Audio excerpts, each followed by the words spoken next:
and ruthless conspiracy to censor the news, stifle dissent, cover up our mistakes.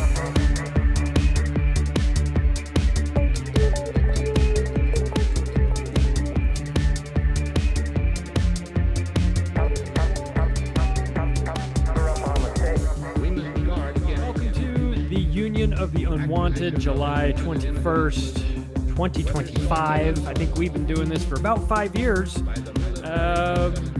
Have you caught our show in the past? Hopefully you subscribe to the audio podcast, give it a rating. It's 5 stars if you're feeling saucy. I think we've earned it. We'll take it. Grateful to have everybody back. Ricky will be joining us later. Hopefully Sam and Mike can come in too, but they have been doing a lot of doom scrolling, which is occupying their time, which we're glad that they've got other things going on. But hopefully they'll join us. I want to start by talking about what I think maybe just being in this world with my eyes open for a little while has taught me to keep my, to notice a pump fake when I see one, a distraction. And here comes, Donald Trump had been running through a real bad stretch on the Epstein situation. And then magically, and almost out of nowhere, all of a sudden, we discovered that Barack Obama might be a bad guy after all. Despite all the drone bombings and the double tapping, the aid workers that come to the drone bombings and killing Americans with drones and all that stuff, right? Putting that off to the side. Maybe he was involved in the Russia collusion stuff, which does not require, advanced degrees to figure this out. But now all of a sudden we're being not just allowed to talk about it, forced against our will to talk about it. And I can see it now. Right, I can see 3 years of Q-tards circle jerking, trusting the plan, waiting for Obama to be led away in handcuffs, only for them to run out the clock and everybody to be disappointed yet again. So I'm curious. And let's start with Steve, because I know you've been talking about this stuff lately, but this is just one of those look at the magician's hand, here's the shiny object in the hand, but we're trying to keep an eye on the other hand to see what he's pulling out of his back pocket. Like, what is your take on all of a sudden Obama is in the crosshairs? To the chagrin of many, I have been calling the Trump administration 2.0 the bait and switch administration from day one. And we've seen that play out over and over and over. And maybe we'll get to a point in the conversation before I got to jump today where we can talk about the Trump administration is about to give blanket immunity to Bayer Monsanto for the seed industry for everything that we grow. Maybe we can get there, but that's just one other knock to the mythos that things were totally going to be different this time. And if you say anything against our orange savior, you're a black-pilled moron. Perhaps at this point, we could just accept that the government lies to you. And in this case, talking about it for days at this point, they saw an opportunity to do a reverse Russiagate thing. And I've seen a lot of other people pick up on this concept. Like, it ain't me, I'm not unique in it, that we can all see it play out. But yeah, now all of the sudden, the person they kept in a bunker for 3 or 4 months, Tulsi Gabbard, is front and center again. And she's talking about, we're going to lock him up. And we're going to lock her up. And we're going to lock all of them up. And so what I see happening is what we've seen happen throughout history when stuff like this occurs and people are aware of a situation and are demanding accountability and are demanding answers as they should. But the reality is we get a special prosecutor, we get a congressional investigation, millions of taxpayer dollars are wasted. It carries the party in power through the midterms, hopefully. And then after that, it just sort of fizzles and goes away with some vague non-conclusion. We know all of these guys are criminals. to a person. So the fact that there's never been accountability, or that accountability often comes at, the point of a gun for the whistleblower, should give people the overall impression, accurately, that, as my personal Lord and Savior Charlie Robinson says, these people hate you and want to kill you. It certainly feels that way. Every time I look around, there's more reasons to cement that feeling in my mind. Monica, what I mean, well, I shouldn't single you out, but I mean, you've been all over Obama. He's no stranger to you. Like, well, this story reminds me of the Jeff Sessions thing, where Jeff Sessions, and I wondered about this. I wondered if Trump pulled Jeff Sessions to be AG, because I mean, Jeff Sessions is a neocon, but I always thought he was a straight shooter. Like, I thought he was had integrity as far as his own value system goes, but he was plucked out of the Senate. It was a really critical Senate seat, and became Trump's first AG, Attorney General, as far as I recall. And his seat was taken by a guy, Doug Jones, I think was the guy. Yep. And he ran against Roy. What was Roy's last name? Roy, the accused sexual judge, Roy, I forgot his name. Yeah, who ran against, I'm going to look up. Oh my God. His name was Roy, but this was the thing. Roy Moore. Roy Moore, yeah. Yeah, yes, he married a woman much younger than he was, and he liked younger women, post-pubescent women. but so that was his thing. And a lot of that, those machinations, the stories against him, all of that came out of the Reid Hoffman company, New Knowledge, who was doing the Russia collusion study for the Senate.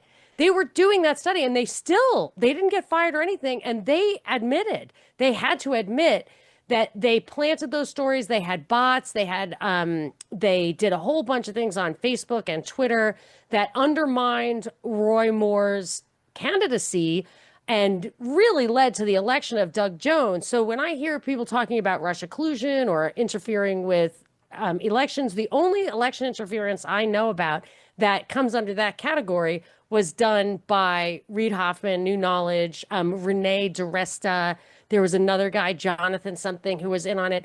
I don't think anybody disputes that that's what was going on there. So I see this, and I feel like that story, it was a cover for a lot of other manipulation, PSYOP stuff. Am I totally off the mark? Oh. We all know Obama's bad, right? Like, I mean, yeah. Well, if you want me to shit on Obama, I'm totally fine doing that. I just, yes, he dropped 30,000 bombs in his last year on Syria, and Trump picked right up with that his first year. And even like that whole Syria thing, I remember people started to say it was over. And I remember thinking, I don't think empire loses. I just don't think so. Like, I don't think it's going to be over until, the entire world changes. And it's not over. And they got Syria in the end. But yeah, there was that Obama-Trump continuum there. There was no difference in that. And, even the Russian thing, I think Trump plays along with that also. Like just to, circle that up, just like his getting impeached. I was talking to Steve about this morning, for not sending aid to Ukraine, opened the door for a Democrat president to send a bunch of aid to Ukraine. And then people said, oh, well, we can vote for Trump now because he was against aid to Ukraine, and now he wants to send aid to Ukraine. Yeah. So, but if anybody was paying attention, they know he was sending deadly aid to Ukraine for quite some time. And in fact, he increased the aid. I like that we're using aid. Money, weapons, to Ukraine. When he even admitted to it, he goes, Obama was sending you sheets, I sent you javelins. And I think it was just politically motivated when he did stall it up. But, it's all part of the big play. Charlie, did you want to go to somebody else, or can I just keep going? Baby. Yeah. Thank you for having me on too, by the way. I missed you guys. So I mean, really, to tell you the truth, right now, what I'm thinking about, I'm still doing the radio show where I get call-ins in New York, Greater New York. I do it once a week for an hour on Wednesdays, 4 p.m. Eastern. And it's kind of what I've always wanted to do when I just want to have conversations and discourse, especially with the everyday guy, right? You know what I'm saying? The listener out there. So right now I have some Trump fans and I have some, a lot more Democratic Pacifica Radio, Democratic Party. You know what I'm saying? I got to be careful when I say Kiev regime, I get a complaint right away. You know what I'm saying? Instead of saying Kiev government, because it is pretty much, Well, they that haven't had arena. an election in how long? I mean, it's not, you can't fake that. I know, but for but the Democratic Party is taking a hard line stance against Russia to this day. You people want to say Donald Trump said it was going to end it in 24 hours. I don't think he ever had the ability or the power to end it. I think he's just going along. I think that the other day, do you guys know that AOC voted against Marjorie Taylor Greene's bill to stop funding Israel? Her other friends of the squad, Ilhan Omar and Rashida Tlaib, voted for it. Of course, Thomas Massey. And it's just amazing to see Marjorie Taylor Greene doing this stuff. I mean, even if this is just a continuation in Kabuki theater, that's entertaining stuff because she was on the floor. I've noticed that about her too. I was like, God, she's making sense. Yeah. She was on the floor talking about, Israel has Medicare for all and we pay for it. They get college and we pay for it. I'm like, I bet you that Marjorie Taylor Greene might vote for the public option right now because of the big, beautiful bill taking away some of her constituents' health care. It's just interesting and it's fun to see that stuff. But I mean, not one single Democrat has voted against and sending aid to Ukraine. So even though Donald Trump steps up, and like I said, I don't think he was ever sincere. I don't think he had the power or the ability to do so. AOC, he's steamrolling a lot of stuff, like between the executive orders and the way, like they like the Genius Act, the Republicans didn't allow any amendments. It was a closed thing or whatever. Like he's I think these 2 years he's doesn't care about his base. He said that. I actually have the quote where he said, I don't care about those Monica, people. He's a puppet. He's not, he has no free will. He's not acting on his own. He is a puppet. I know that. Right? I know that. I'm just saying. There's no difference between AOC and Trump at all when you look at the policies. But I'm saying that if whoever controls him, if whoever made him say, I'm going to end Ukraine in 24 hours, if they wanted to do it, they could have. I mean, yes, he has no personal power for anything at all. But if his cabal, if his faction, or they're all exactly the same, if they wanted to do it, they could have done it. Yeah. Or what technically, do you mean by law, he's the president of the United States. He's got the power. When it comes to foreign policy, he can just pull the plug tomorrow. But what do you mean that he couldn't? Like when you're saying wouldn't have had the power, because he's being controlled. Oh yes, definitely. He's being controlled. That's what I'm saying. You know what I'm saying? And the same thing when it comes to we were beyond that. Like legal power. No, he has the legal power to do it. He just doesn't have the I think he would have to do a little arm twisting for the legal power too. But I don't think he has any agency of his own whatsoever. I think when you do that, you get like shot in the head. I just wanted to finish. Yeah, I'm curious to get your take on this. What do you make of this? You have a military background, obviously. We get ourselves in these foreign entanglements for dubious reasons, but then things are real, and we got our guys over there, and they just want to go home and see their mom. Ultimately, how do you lean on all of this stuff? Because it feels very easy for these politicians to want to send our guys away off to war, and yet the reality of it is horrifying, and it's not. And it frustrates me to hear somebody like Lindsey Graham talk about war as a guy that physically, emotionally, mentally could never hack not even boot camp, let alone being in a foxhole with somebody, and the audacity of that piece of shit to advocate that we send our people. But forget him for a moment. Like, how do you internalize these feelings of war? I could tell you the heart of my brothers who serve is to defend those that they love, and they have trust in their early years. At least they have trust in the government, that the government's acting in good faith to send them in defense of our nation. But I was overseas on an operation, and it was interesting work. but nobody could answer my question on why we were operating against one side when we had previously supported the other side. And then it was a Dutch intel officer that showed me a false flag event whereby the local people they one side bombed their own ladies in an open veggie market, and CNN covered it, and Bill Clinton swapped sides over it, and we ended up supporting somebody that I don't understand why we would support. So anyway, we were doing the work, and I'm talking around it because I don't want to get into OPSEC stuff, but nobody could answer my question to my satisfaction why we were there.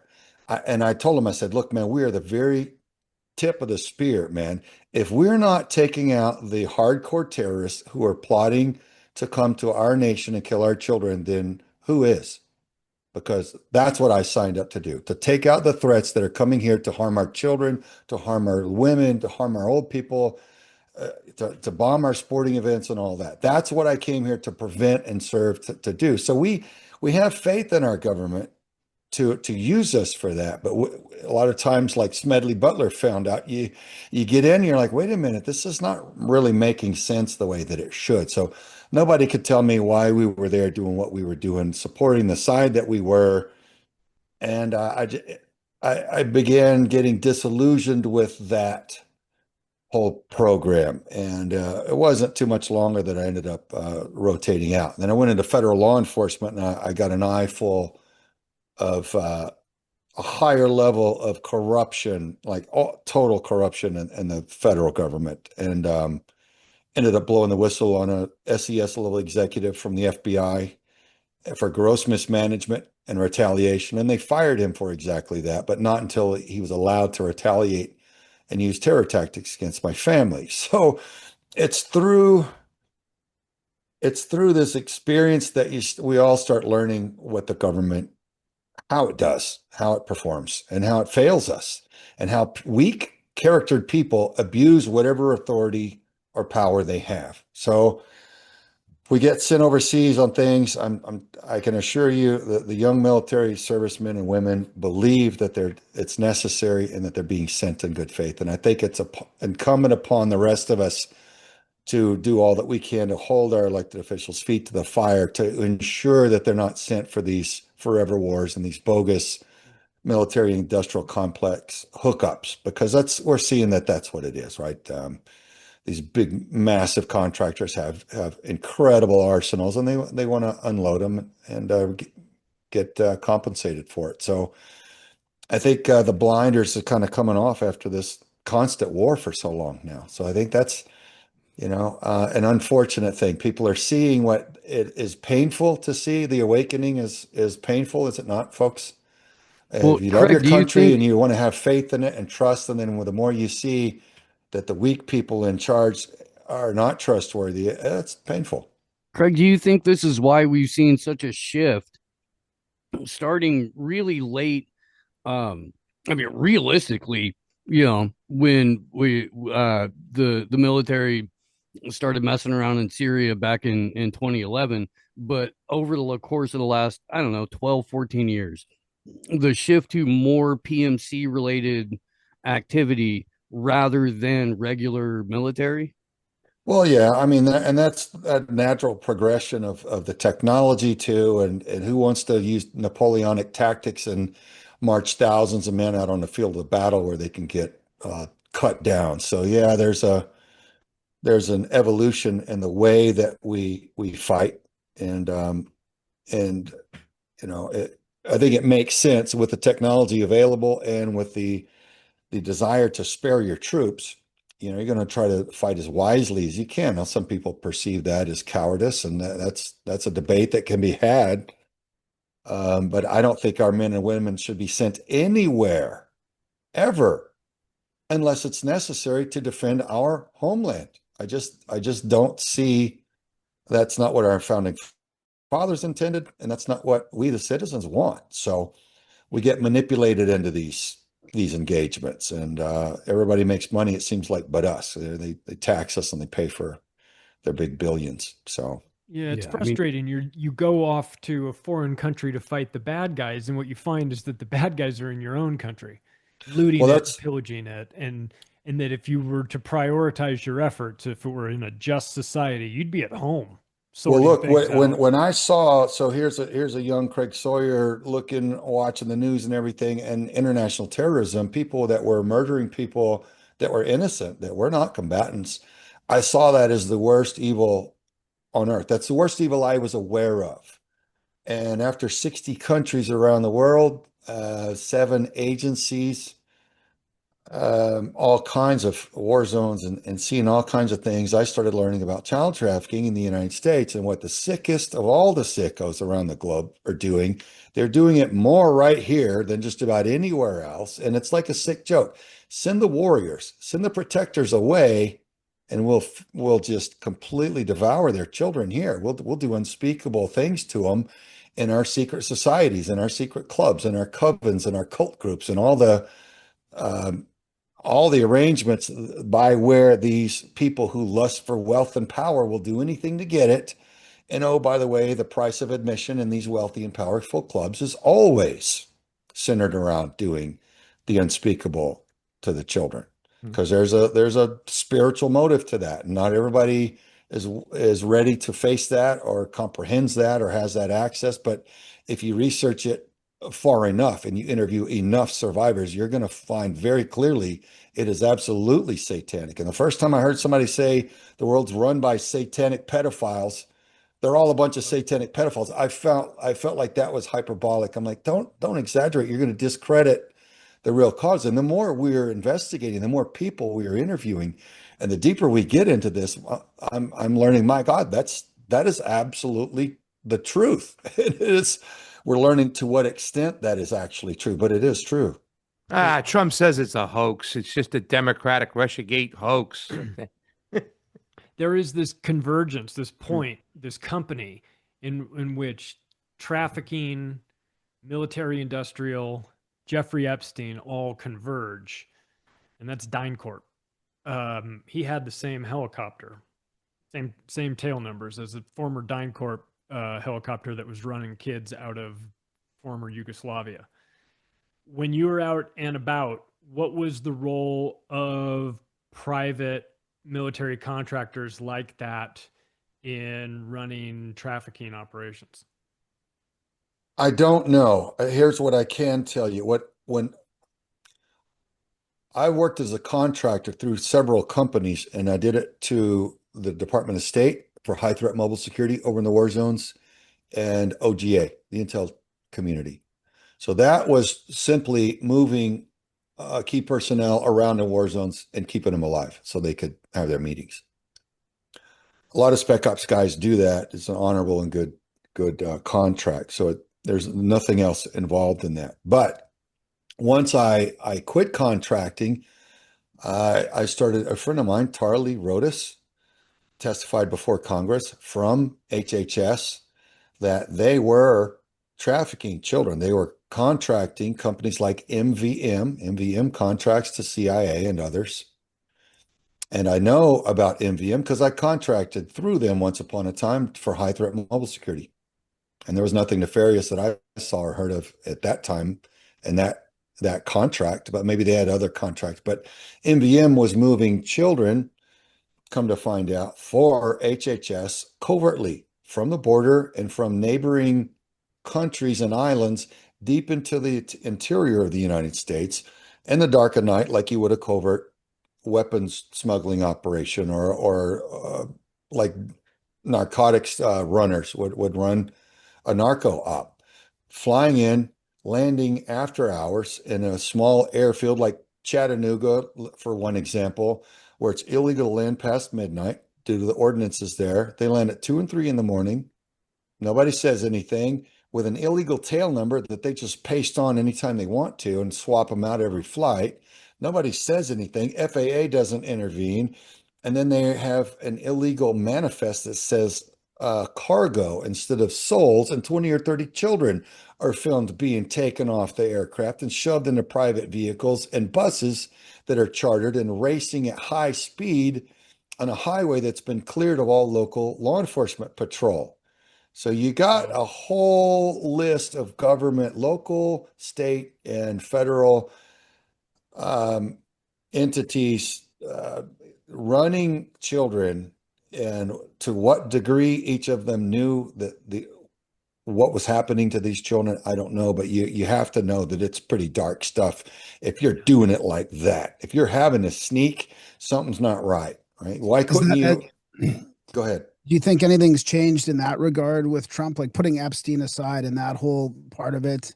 I mean, they've touted how bad it was under Biden, and they've sort of grandstanded that they're doing more for the child trafficking. Like, is that just all talk, or is there more happening? No, I think, brother, on that part, it has been halted to my knowledge, and I know Tom Homan personally. He and I were on the Border 911 Commission together, and I've been down on the border. I'm in southern Arizona, so we do border ops for BORTAC, and we observe and report the child runners and the narco traffickers. And so we're down there quite a bit, and I've seen it where it was just completely before the election.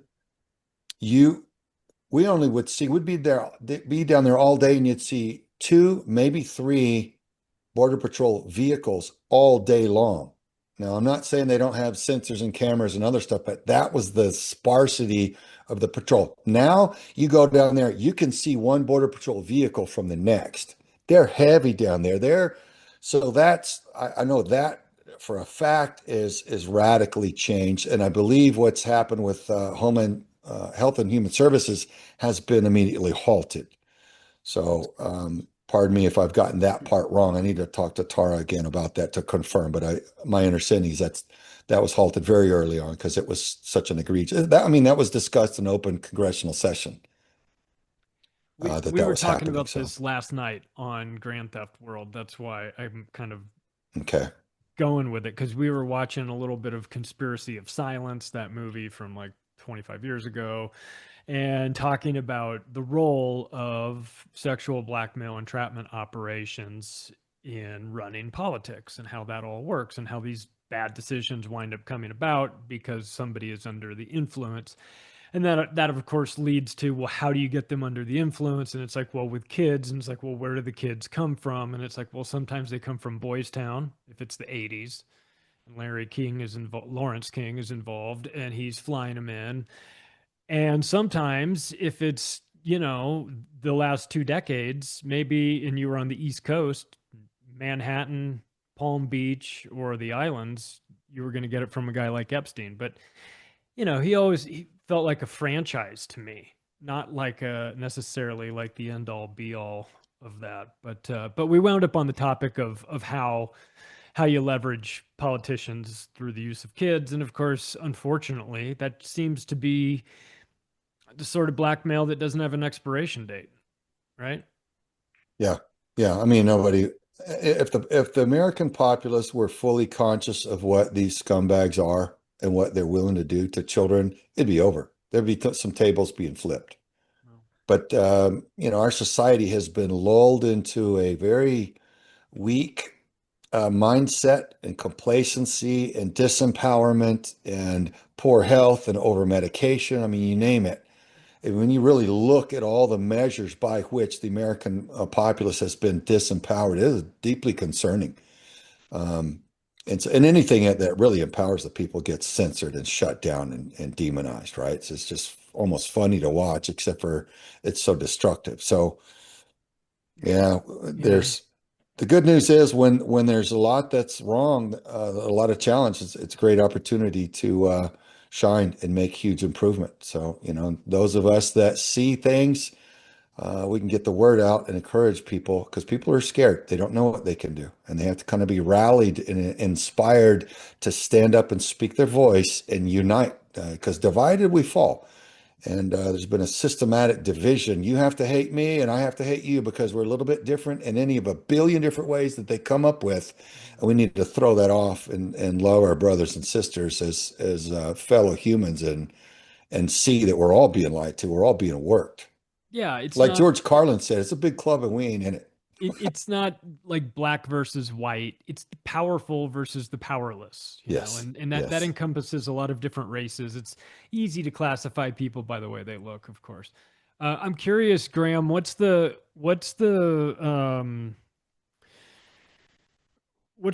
feeling in Canada? And I know you're not necessarily the spokesperson for Canada at large, but you know, what's the feeling about Epstein? I mean, it's a big thing in America, but we know it's not limited to only working with the, you know, Americans, or we understand his, but have you, are you of the belief that this guy doesn't really, it's none of your, he's not your Peter Nygaard, like you've got your hands full with a guy like that? Well, I mean, I think people are more pissed off with the 35% tariffs now. They people are all wound up about that here. It seems like more so than Epstein, in my opinion. They're more, I think the conspiracy theorists in Canada are kind of trying to throw Carney into that barrel. Like, hey, maybe there's something there too, because right after, Trump said that, he said all that about Epstein, then all of a sudden the tariffs come up against Canada. So I think there's a little bit of that from the conspiracy side, but I don't know. I don't think people really care that much about the Epstein thing as compared to just what the media and what the politicians on the left say about Trump. I mean, everybody's got massive TDS here for different reasons than you guys on this show and the people in America.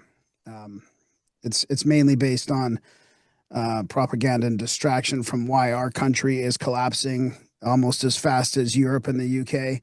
So, I mean, we're all under this massive collapse, and we're talking about, Epstein and Trump and Obama and all these distractions, but really there's a whole other thing happening, which I keep in the back of my mind. I kind of can't get away from. Like, you guys still seem like the only bulwark against the collapse of the liberal world order, or should I say them lashing out in their death throes, because we're just going along for the ride with the EU and the UK right now, and we're just making you guys our number one enemy.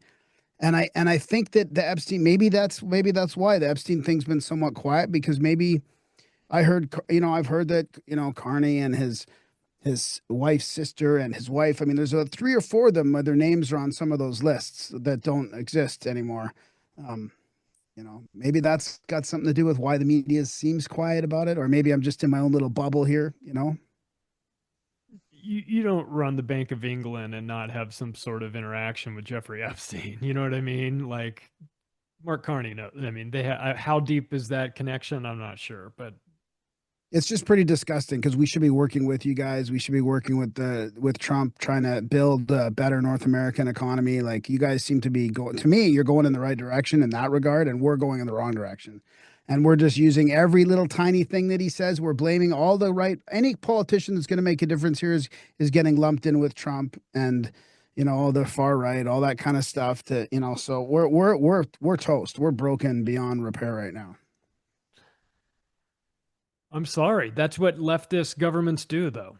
They just destroy from within. They're not architects, they're destroyers.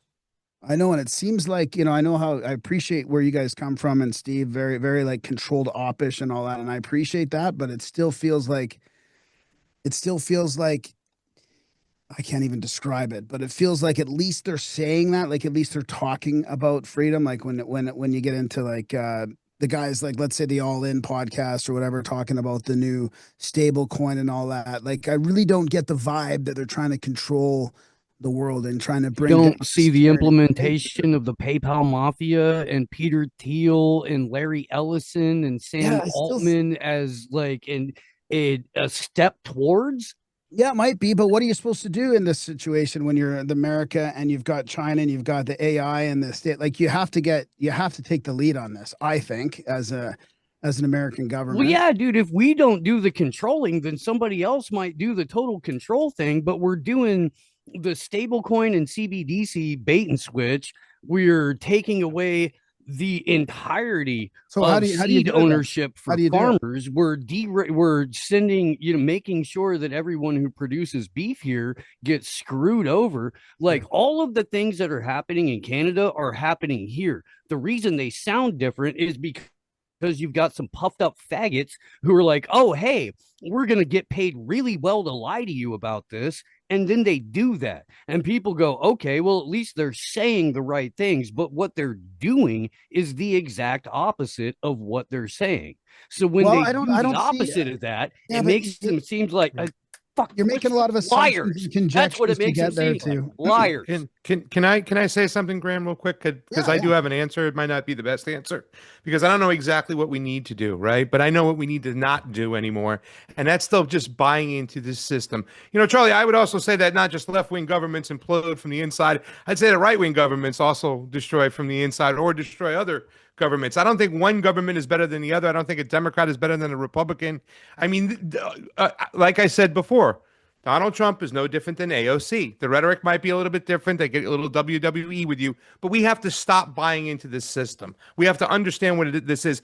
Donald Trump's presidency, because Republicans can do stuff that Democrats can't do in the United States. Remember, Bill Clinton got in, signed NAFTA. He could, Reagan couldn't do that. He had to take it across the finish line. Well, now with Donald Trump, he can get you guys to get back into electrical cars, wearing Make America Great Again hats while driving Tesla trucks. That just blows my mind. What I'm trying to say is that he can get stuff, he can move people around, because in America, unfortunately, we have this high level of hero worshiping that we need to get rid of. Until we start looking at policy and stop looking at rhetoric, all these arguments mean nothing. It's just a continuation right now. And the deep state that he was out there to fight, he's aiding them and continuing their policies, advancing them. Who's Howard Lutnick?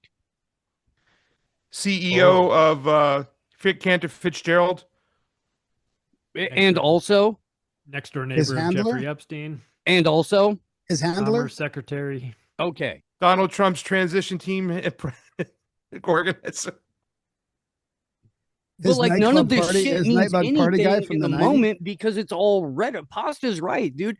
The rhetoric never pans out in the actions. And actions matter way more than really, really sweet words. It doesn't matter what the situation is. It always matters. From the time I was an infant, I heard it's not what you say, it's what you do. But for some reason, as adults, we can't grasp this concept. We're just so bought in, and it frustrates me to no end. They're well, when they're running for office, all they've got is their words. They can't show you any action. So you have to But we trust did them. see warp speed and everything. I want to address Graham's question about what do you do? Do you take the lead in AI? If you don't, somebody else will. AI is just not something that would have emerged organically from like a free system, a constitutional Bill of Rights, free people, free economy. It's not efficient. It's not necessary. We don't need it. So it results from a lot of government subsidy of tech, which is like a sister of the defense industry. It exploits the U.S. taxpayer to work itself out of its own jobs. And it takes so much energy. They really have to restructure the world's energy resources. That's why they're kind of backing off EV or the electric stuff or solar and all that. They're going to keep it up for us, but they want a push towards the coal and the nukes, all for AI. Even the articles that are kind of gloss over it. You could just stop. You could just not participate. Let the rest of the world try to figure it out on their own. It's too far. But too it's far. not done yet, and we're at the least ones they're who working gave on it to energy. them. Look, if this is what gets us some cheap energy, we are destroying Europe and Canada with energy, with our this green bullshit, and we're just faking our way through it. They want to put EVs in Canada by 2035. You can't drive them around in the winter. It's the most ridiculous thing. I think they're backing off on place, that. so. I think they're backing off. Not in that. Canada, they're not. Well, here they Well, are. there's a push-pull in 2035 is a little bit out. It's what are you talking? It's 9 years from now. I mean, there's no way. I mean, it's if they're already doing that, that's 5 years from now. They're phasing it into 2035, and they're probably just lying about it, and they're just saying that. But look, the policies. I don't want AI, and I don't want them to lead it. They're ass backwards, and at least somebody's looking at putting in proper, cheap energy with whatever. I think it's a great thing. I think this is a great thing that's going to create lots of jobs. I'm just playing devil's AI advocate. is going to absorb so much energy, though. It's not. It's Like, this more isn't likely even a to question. create the problem than it It's is to not solve it. even a question. Let's not worry about energy. We're getting to free energy anyways. Like I just don't think we should be worrying about energy. All right, well then let's not worry it- about it. But I make just it, don't like- want AI. I don't want it to take over, and It's too keep late. It's here. promoting it. I'm not. It's I don't here. think it's too late. I No, don't no, think no, it's no, too no. late. If the Look, U.S. this- said What's the Look, our compromise? no government My brother in policy- Christ, I love you, but this sounds like some doomer fucking nonsense. Well, what's the compromise? I'm the non-doomer, man. I've got some. There's some. That sounds like the positive most stuff. doomer shit ever. There's It's some already positive here. We stuff can't do happening here. anything about it. It's gonna fucking happen. No, Just there's swallow the positive fucking stuff. pill. No, there's positive stuff happening here, man. There's the top 6 or 7 companies are all vying for the top spot in AI. That's not like a fake race or anything. That They're all sounds going like a after war. the top. Yeah, it does, but it's also going to increase a lot of things in the economy. We can. But it's it can just create vying lots for more U.S. jobs. government resources. That's For why whom Altman is is it going showing to up at the White increase them? House. Don't What- give it to them. Aren't you in the middle of a freaking replacement takeover in Canada? Because we sure as fuck are here in the U.S. Who do you think is getting those jobs, Graham? Do you think it's going to be the people who are used to having regular pay and regular benefits and unionized wages? Or do you think it's going to be the people that come over in goddamn shipping containers that get thrown in a fucking warehouse? Because that's what's happening here in the U.S. right now. You don't think it's happening here? We're already subsidizing all our employees over here. Okay, so where's the argument coming from then, my brother? I don't understand. I don't understand what it's two separate issues, right? I think it's going to be it's the gonna same be a positive issue. thing. Why can't it be a positive thing? If people start asking different questions, they start different industries happening. I mean, look, we're about to go to UBI before AI even takes place. So, like in Canada, we're already subsidizing. Elon Musk has we're his already way with the subsidizing America millions Party, of so are people. we. Our government's already paying millions of employees to come from other countries to take our jobs away already before AI. So exact same. Okay, so it's what- all what the does that Five have to Eyes do- countries. what does that They're have to all do with, doing like, that. what does that have to do with leading the way in AI for America? Then what does The that have United to do with States that? is subsidizing it. Don't do that. Do not change How, that. how are We they fight subsidizing? They're wars getting for oil. investments for it. How are they subsidizing it? The U.S. government, first of all, by creating the tech, we have so much. Stanford, MIT, those are basically extensions of the defense industry, and it's subsidized. That research is subsidized by the U.S. government. And then we go out and fight wars for oil. We keep the price of energy low. And now we're going to change the laws to allow for mini nuclear reactors, not because they're going to lower the energy price for us. That's not even going to It's gonna happen. satisfy It's gonna happen for you AI. guys. You don't know It's gonna that. I mean, creating it's going to happen. It's going to create lots of energy for you guys. They're not going to make it worse for you guys in the States. It's worse. Why? Right now, the energy is through the Based roof on in what Europe past and- example? Yeah. Because you guys have it way better than the rest of us, dude. You've got way less taxes. You've got way more affordability. You've got a better standard of living. You've got freedom. We of don't speech have less still. taxes. Buddy, We just no, have dude, this is more myth. revenue. We do not have less Myth. taxes. Ricky lives in Boston. Charlie lives in Colorado. Monica and I live in Florida. Craig, I apologize. I don't know California. where. Monica and I live in California. Craig, I apologize. I don't know where you live, but I mean, but No, we had this discussion before. The taxes are through the roof. It's just that we do have higher productivity per capita.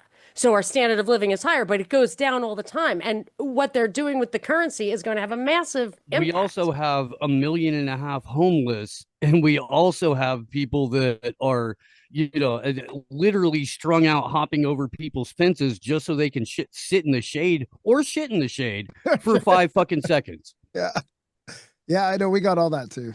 We got everything you got, but more. Except for maybe guns, less guns. With 10% of the population. How is that even possible?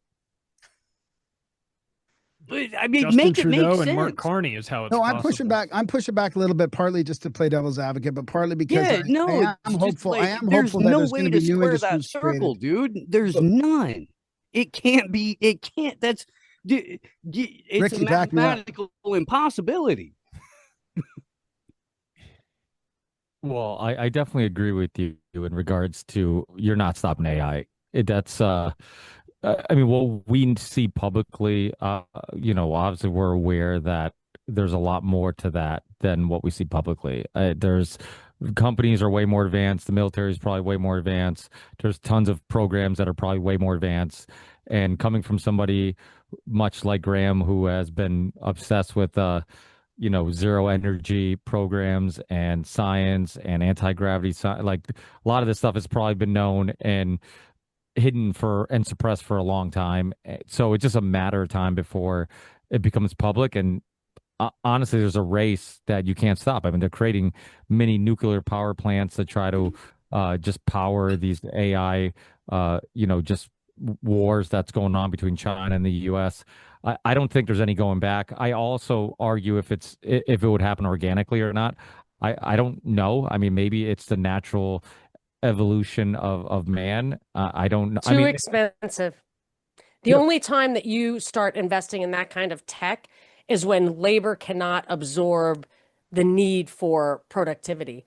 It's a trade-off on the margin, and there's absolutely no way. Even what Siri, Stanford Research Institute, Siri, talk to text, and all of that stuff. That there would have been. We have idle people. Until you don't have idle people, you don't need to spend 100 times the amount of energy that humanity consumes to have somebody look stuff up for you, or think for you, or drive for you. But it doesn't mean that there wouldn't be fun, like other people wouldn't fund. There's always going to be people who are creating this technology and trying to advance this technology. Maybe the subsidizing it obviously increases the speed that this happens. I don't think it wouldn't not happen. I mean, I think if things evolve, technology evolve. I think that's the next step is as computers and that type of technology evolves, we were going to get there eventually. Yeah, I mean, I agree that subsidizing it obviously doesn't help in regards to slowing it down, but I do think that it probably would happen at some point anyways, because when you look at like the masterminds behind this, I mean, they would eventually find money and resources to continue it. Now, when you can get money from the government, if you're trying to advance some technology, I mean, it happens all the time. I mean, you see nonprofit organizations getting grants from the government. I mean, whatever you're trying to do, if there's government money that you can tap into, why wouldn't you? And that's kind of what's happening. It doesn't mean that it wouldn't have happened anyways, in my personal opinion.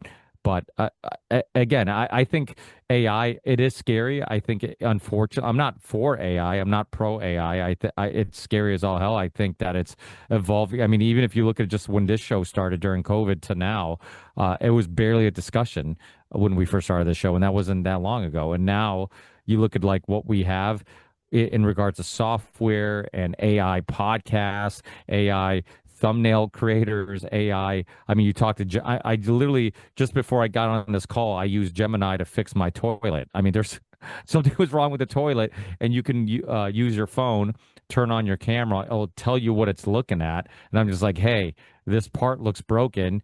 What is it? And then it told me what the part was and what make and model of my toilet was, and just like that. I mean, it's insane to think that these things exist.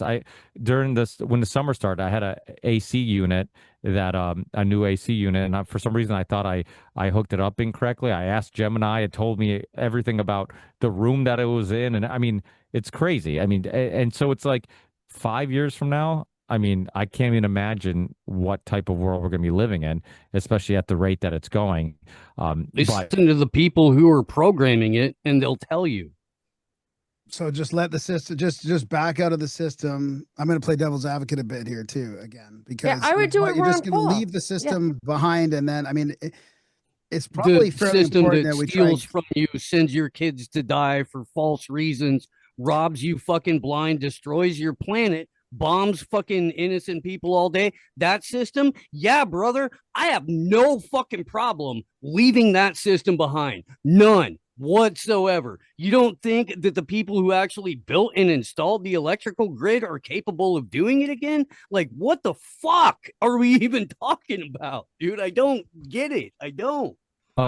We have this conversation often, and the truth is, many people don't have the resources or ability to kind of just ignore what the mainstream consensus of reality is happening. I mean, people are living in a world where they don't have a lot of control over these things. Yeah, if you want to go be a tribal person in the woods and ignore... No, the U.S. government does not have the authority to even to promote scientific research. They have never been supposed to do that. And look what it does. It distorts it. It misallocates resources against our interest. It's just like Ron Paul said, you march the soldiers in, you can just march them out. You spent all this money on research. If you just pull it, I'm not saying it's possible to do that, but it's not necessary for us to say, well, it's inevitable, so I'm for it. I mean, I'm going to say they have no mandate to do it. And if they pulled out now, it would have a serious impact and things would have to slow down. But they want to do it, and it's their job to do it. They're paid to do it. They're incentivized to do it because, as a good friend of mine once said, they hate you and they want to kill you.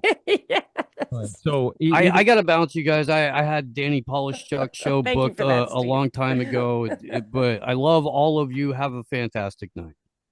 See you, Steve. AM Wake Up Show. Check it out. Please do that. Morning. Again, I got in here late, so my apologies if I'm misunderstanding the discussion that's going on. But the idea that, I mean, I'm all for not funding it. I mean, I don't want anybody to think that we should be funding anything. We're subsidizing the energy costs with war. Anything that will lead to the end of man. Yes, I'm Yeah. 100%. not subsidy. But I do understand what Graham's saying. You're not going to stop it. And there's billionaires in other nations that are invested in this. So, But I think you underestimate how much of it comes out of the U.S. government, out of the taxpayers, out of the defense industry, out of these universities, and even in the other countries, they get their tech a lot of times the fundamental building blocks of this stuff from us. So this is I think the billionaires would fund it anyways. I think they're invested. Yeah, maybe now, but a lot of times they won't fund anything that they really have to do a one-for-one. Like, if I put this dollar in, how much money am I going to get back? A lot of times it's the subsidies. Look at Musk. But this Perfect example. Well, I just think that the billionaires are really smart, and if they can get a government to pay for their research, then they'll do it. Yes, and so we have to say it's our money, and you have no mandate to do it. So stop doing it, and then let's see what happens. First, let's stop. Okay, and then No, if there's an opportunity here, maybe private guys can come in and do it. But at least it won't have the support of policies that we would not like if we really understood them. Well, the policies are influenced by the lobbyists and the people who are paying the politicians. That's not going to change. Yeah, let's object. We can, but like I'm saying, like the research will, even if you pulled it, you stopped the funding of it from America's perspective and whatever part of it that they're involved in. China's still going to do it. Other countries. I'm not sure if other countries are as innovative. I think that's why they put spies in all our universities and stuff. Like, I would not be resigned to the idea that this is past the point of no return, and that if the U.S. stopped subsidizing it with government policy, action, money, taxpayer money, that it would definitely slow down. I'm just saying, I'm not okay. It's not our business, and they're putting their foot on the accelerator for absolutely no good reason. We do not need AI. We do not need that energy consumption. It's not necessary. Somebody else is good for them and not for us. They want this. They've been talking about public-private partnerships for a while. They love this. It's a 180 to what Biden was doing, and I like that part of it. Like, the Biden was taking a completely different aspect. Well, hey, I'm just telling you, they were taking a completely different tact.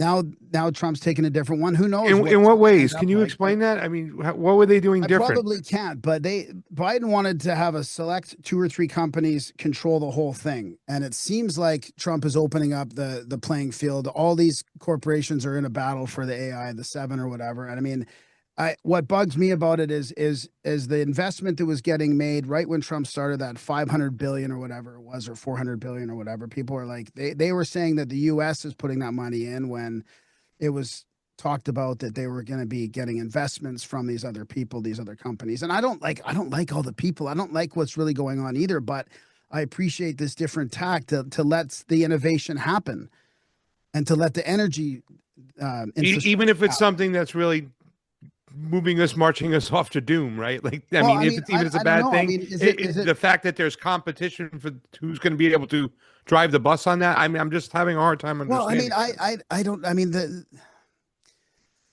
your instinct to want to do the exact opposite of everything Biden did is correct. Yeah, It's but just that's what the part of recognition, right, Charlie? It's just what that is. That's debatable. But you would be correct in saying do the opposite of whatever, after we just come out of that. And that's how we be in felt favor with of- Barack if this is Obama. I don't know That's if how you we can got- just say this is part of the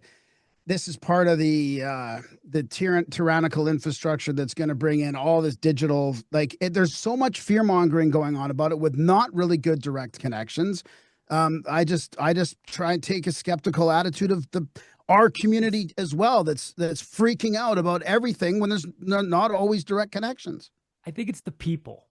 I think it's the fact that you've got these creeps, the mullet crew, the AI mullet crew guys, they're Lucky Palmers of the world, or that weirdo who's spraying thunderstorms in Texas. There's a sort of central casting for Augustus, these guys. yeah, who's like, he's a Augustus, teal no. fellow You get the rain and all that spooner stuff. shirt and the flip flops and the mullet, and you're But worth $1 he's billion, and you want to Soros just help the teal, world, whatever, and right? it's like know, you're but when you- suspicious to me. But when you go into, I don't know, when you have an opportunity to clean up some of the computer systems in the government, of course you're going to do it. And everybody's freaking out that they're putting all this AI in. I mean, what would you do if you go into a company and they're using fucking systems from the 1990s, the 80s? You're going to have to re-engineer it a little bit. I mean, it's just there's so much fear mongering going on. It's infuriating to me. Well, since you mentioned computer systems specifically, how about what the air traffic controllers in the United States use? Yeah. But by all accounts, they are living in the Stone Age. They are like one step above the Jetsons. But they want to keep it that way. Flintstones with their feet car. I mean, they're working off of like 1980 software and overworked. And there's a prime example. There's a prime area. You tech guys want to come in and save the world. Fix this problem for us first, and then we'll trust you with all the AI. Maybe I would not do that first. That is Start something with that something less. has I been- want they've got. I'm just saying that's not a big money maker, but it's maybe an Right. act of good faith. Can you make the air traffic control systems work better? I mean, I never really I want gotta to say, get if the you really want technocrats. to talk about that, Those there guys were are bad, but still, somebody's got to upgrade the systems. That's correct, right? You can't be living. I would object to doing that as a nationwide thing. That the FAA, for all of government incompetence, whatever, except for a couple of incidents, which I think were actually haystacking deliberate accidents, we went 15 years or more without a single fatality on a U.S. run commercial jet. And I noticed in around 2018, they started saying that they want to redo the system. And I thought they're not going to be able to redo the system if they don't start having accidents. And I tweeted that. I still have the tweet. And now things are, people are noticing, people are actually noticing that things are getting, it's scary now to travel and we need to fix this whole thing. There are triple redundancies everywhere. The thing that happened in New Jersey, I think, was totally a psyop. And if there's no reason to do it all at once, all exactly the same. That's a recipe for failure, especially if it's something novel that they can't possibly have done before. So I would caution against making that kind of a demand, because I think it's a big, they want to make it more expensive. It doesn't actually absorb that much money right now, but they do. It's like an opportunity to put a ton of money in it. I think a little bit of that is the payola idea. I could totally see it being one of those really bad programming ideas. But I mean, where yeah. it's like the Obama app or whatever it was, the app that costs like $1 billion, the website that doesn't work or whatever it is.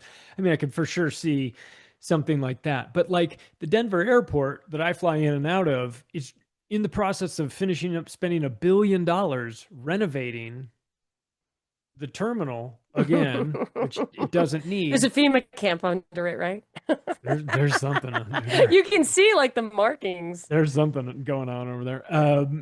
But then like the air traffic control guys are still flying off of a DOS, Yeah, I would just want Windows that to DOS be- system. You know what I mean? I And you like just have that- subsidiarity. I like things to happen at the local level. I don't, let's cut Can the we federal privatize taxes. it?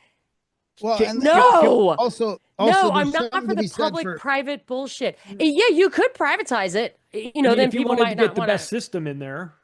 Well, there's something also to It be said for depends. That's a keeping whole old big legacy conversation. systems as well. Like Costco, I saw a great article on Costco why they're keeping their AS400 system. Like they've just got theirs down pat. They're using a super old system too, like Canadian Tire, like what was popular in the 90s, if the it works, 80s, it and they just works. decided that it's not worth them upgrading it. So I'm not just saying that everything has to be upgraded either. I mean, there's a lot of these legacy systems that maybe need to stay, but The train system needs to be overhauled and done, right? Train Too many. system I think it was does need to be 1970s overhauled. technology we're still using right now. I think Derailments all over the place. 1770s technology.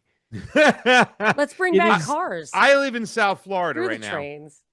I Bring live back in South cars. Florida, and the Bright Line likes to hit a lot of people. Let me just put that the speed trail we have over here. It's called the Bright Line. It don't fail. It hits motherfuckers all the time. Head on a swivel. That's your responsibility. If you're out there walking, you need to be not on your phone and have your eyeballs open. But they use the in my part of the woods, right, in the Boca Raton area and Fort Lauderdale and Miami and whatnot. They use the commercial tracks, right? Not the commercial tracks. There's a tri-rail tracks a little bit out west, right? But when the train goes by and you're at the Duck having drinks, you got to start talking really loud. It just blitzkriegs through like neighborhoods. You know what I'm saying? It's just, and it keeps hitting people. But the technology that, when you look at China, I know we like to talk about China in such a negative way all the time, but they seem to be able to do stuff for their citizens, at least give them infrastructure. We can redo those systems over there. The train systems, that would work, Who will build the hypersonic trains? Gavin Newsom. He certainly will not. That was a good one. I promise you, there's one thing I'm sure he's not going to do that. Talk about a bridge to nowhere. It's that stretch of train track that he's trying to build out there in the middle of from Like from Merced to Bakersfield to Fresno. Bakersfield. Is that still happening? So yeah. Newsom, well, Trump put a AOC? stop to it. Newsom sued him to tell him to not make him stop. I don't know. Who knows? So do we It's think just Newsom a money AOC? laundering operation? 2028. Totally setting the stage for that right now too, as well. So Yeah. I mean, the whole ICE situation really, and that's just one of those things. It's just, I mean, your only accomplishment as president right now, as far as I'm concerned, is terrorizing immigrants. That's, But whoa, that's Obama good deported job. more people. Way over- more. Yeah, But so he did it differently. but You know what I'm he saying? did He it worked with the effectively. locals. This was all about the opportunity for Newsom, in my opinion. Yes. That's what Donald Trump did. He sent, ICE there for these Redemption raids, from for the COVID performance. stuff. Because even though Obama was the deporter in chief, he did things differently. He worked with the locals. He caught people at the airports, a lot different. But he did deport a lot of people. We called him the deporter in chief. Yeah. What Donald Trump's doing is all theatrical with the ICE and the mask running around, and there's like people just going into your houses. But if that's your only accomplishment, man, wow. Sorry. That's Obama was quietly deporting a shit ton of people, and Trump is noisily Deporting less. that can't be his only deporting accomplishment. fewer I mean, people. come on. It's all it's a bit more theatrical and less. So. Charlie, Come on, he's fixing our political system. I mean, Trump is. Oh yeah, He sure. changed. I mean, he got Carney hired. I mean, that's the biggest accomplishment that, more than any of our Canadian politicians could have done. I mean, he was single-handedly responsible for our Liberals being reelected again. There's no difference between a conservative and a liberal in the United States politics. Sorry. Well, or Canadian really either. So. Yeah. They serve the same masters. That's all I got to say. They serve the same masters. And the one thing, Graham, I like to say more than anything is that it's important. I get some of these other things where we, the game of the oligarchs or the ruling classes that get us to play the lesser of two evils. And the same things that I hear Trump people saying after every single one of these mess ups. Hey, Larry Ellison and Sam Altman are now in their ushering in the fourth industrial revolution on day 2. whatever. It's like, well, what would happen if Kamala was there? You know what I'm saying? Oh, said he was going to end the war. Now he's funding it. He's upping it. Well, what would Kamala do? They wouldn't even be talking right now. Oh, they're not releasing the Epstein files now and stuff. Yeah, but it's the lesser of two evils. And if they get Yeah, but no. But I could be pissed off at I could be pissed off at all those examples that you said. I mean, I thought it was a disaster when he brought those two guys in, and then when they mentioned the jab, I'm like, are they not reading the room? Do they have no idea why they're going to talk about the jab? I mean, that disgusted me. And the same thing with the wars. I mean, I'm going to disagree with all these things, but I also going to like some of the other stuff that's happening with him too, right? That he's. I don't know what the other stuff is. You'd have to there's point all those the out to immigration me. getting out of the WHO. There's the tariffs. That the way he's approaching the economy is a different change right now. He feels like the only bulwark against the collapse of the EU and Canada and the UK. The whole thing is been collapsing. Now, whether so the first one, right, the WHO. That's just theatrical right now because as soon as the Democratic president comes back in, they'll go right back into the WHO. And in fact, those amendments for that treaty, they were brought forth by the American delegation. Yes, it was under Biden, but it was the U.S. who presented a lot of those laws for the treaty at the U, which is the big thing right now that's still going on. The second one you said was what?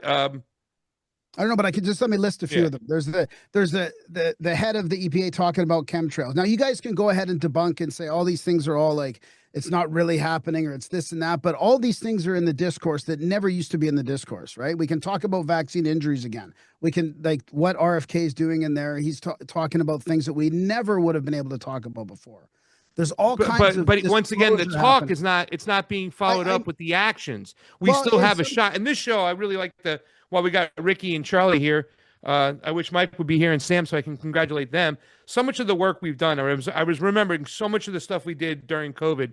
When I was getting ostracized by the Bernie Sanders people for listening to a doctor and looking in and bringing it to the show. For all that work that was done, Maha has also been a disaster. Right now, we have a situation where the shot is still under emergency use authorization for children under 13, and not a lot of conversation out there talking about what exactly is happening every single day. As these the Pfizer reports come out, everything they've done on its own. It's just like nothing's coming to fruition. It's still going on. Nothing has really changed. And we're moving in the same direction. I mean, and people go to sleep about it because it's Trump. Same way they did it about Obama. That's not true. That's again, you guys are just throwing the baby out with the bathwater. I mean, RFK's done a lot of good things. He's redid the whole ASIP thing.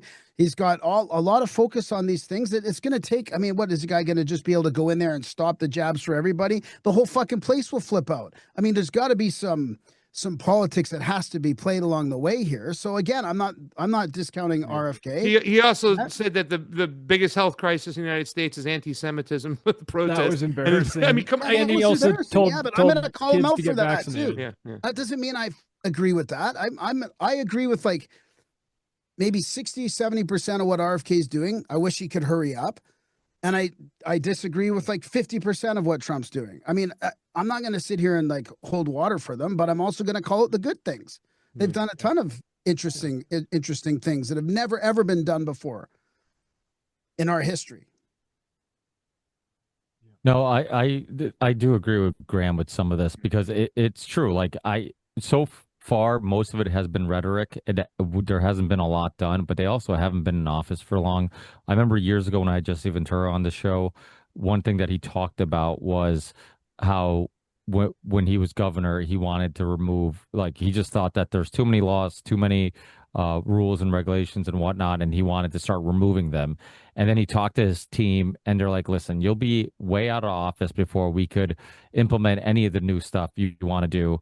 And he kind of just, reality set in that a lot of these things are really hard and purposely designed to be really hard to change. And I think that I'm not saying that we should give a pass on everything because I agree. I mean, RFK has sparked a lot of conversations about things. I mean, I think we forget where we were prior to 2020 in regards to what was mainstream conversations and what wasn't mainstream conversations. Like a lot of the things that are now mainstream conversations, like the fact that people aren't talking about 9/11 if there was fuckery or not. People are talking about, hey, is Trump actually going to investigate it? Like there's a consensus that like there's something going on, and now we would need to uncover publicly what happened. Same thing with like the vaccine. Same with it. The conversation has shifted. The conversation isn't, are vaccines harmful? Now the conversation is at least, hey, we need to stop recommending dangerous vaccines for pregnant women and for young children and whatnot. So I think we've gone to the point where we have a couple of small wins in regards to just the public psyche and where we've gone as a public in regards to what's acceptable discussions and what's not acceptable. I think we have come a long way, and I think some credit does go to Trump because he has publicly sparked these conversations. I've said this on the show numerous of times. I mean, there's no evidence of any president in a presidential debate ever before Trump ever talking about 9/11, in the manner that he has, talking about vaccines in the manner that he has, talking about big pharma in the manner that he has. So it's like, yeah, I'm not saying that the rhetoric means he's accomplished anything, but I will say in regards to at least changing the public's perception on these topics, I think there are small wins. Yeah, totally. I mean, even USAID, I mean, that's opening Canadians' eyes to how bad Canada's got. We've got our own programs. We're funneling like billions and billions of our few dollars that we have to all these foreign governments and NGOs. I mean, that's been a good win too. I mean, just not whether it's, there's all this, it's not really happening, or, it's just maybe they're sacrificing the NGO thing for all this other stuff that's still going on, but it's still opening up. Yeah, I think when you talk about USAID, though, you're once again not realizing what USAID's main objective was, and the behavior of the United States empire is still the same. USAID, and I know this, I go down to Latin America a lot, just like the OAN and all these other NGOs, they're there to kind of act as if they're spreading like the National Endowment for Democracy. They're there to secure human rights and freedom and fair elections and everything that's going on. But they are really the PR firm for regime change. And that's never changing. And I would just argue that, Graham, when you're looking at these situations and these little mini victories that are designed to give you emotional feelings that something's being happened, does the good outweigh the bad? And with Donald Trump, I'm just saying, and don't get me wrong, I love you and I respect you guys' opinion. I just strongly disagree with it. What I'm saying? The bad far outweighs the good. I mean, just with what's going on in Israel alone right now is crazy. And we see that Donald Trump is keeping his promise to have the most Zionist campaign presidency of all times. He's fulfilling that. And as we have these talks about the little victories here and there, almost 100 people a day are getting killed in Gaza right now. Israel has just gone crazy under Donald Trump. They've been supercharged. They're bombing Lebanon every single day. They were bombing Syria the other day, Damascus. They're nuts. We've had Iran, which was the total, for me, line. I'm saying, how are you going to go and bomb Iran, right? You're the peace president. I didn't start any new wars. Well, you just got pushed to do that once again by Bibi Netanyahu. I mean, when you look at these things, and it is a little disturbing from the conservatives in this country. I really wish they would get their head out of there. You know what? It shouldn't take children from Jeffrey Epstein to get dissed by Donald Trump, the whole situation, to call it hoax. The audacity, when there's been close to 275 victims that have already been paid out from banks, Western banks, to these things, when kids in Gaza are getting bombed every single day. The good doesn't outweigh the bad, and Donald Trump is controlled, and we just have to understand that first. And that's what that's my argument, is that all these little victories don't mean nothing. Yeah, I appreciate that. And I agree with you on all that stuff. Israel, Epstein, all that, 100%.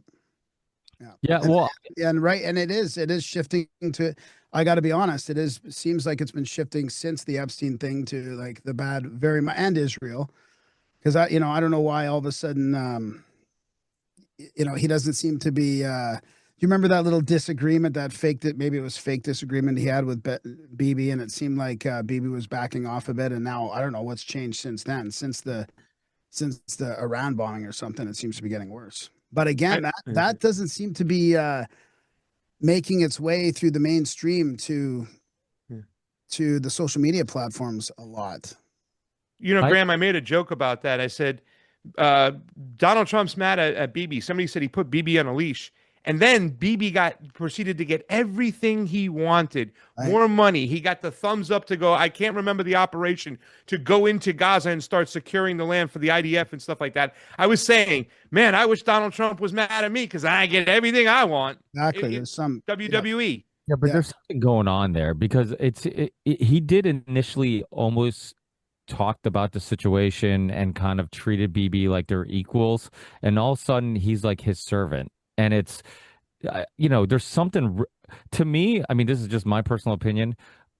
Whoever is pulling the strings that are suppressing the Epstein info and now forcing the government that actually made it a public discussion now wanting to hide it underneath the rug, like whoever is forcing this, and I think Mossad obviously has something to do with this, like it's scary the amount of pull that they have, like because Trump is openly, even with his own base, and he loves to be the center of attention, and the fact that he's making a fool out of himself, almost like he has no other choice but to do so to keep whoever happy, is kind of frightening, because it's like if you can do this to a guy who is a kind of a loose cannon, but now he's not a loose cannon. Like he's saying all the things that those in power want him to say.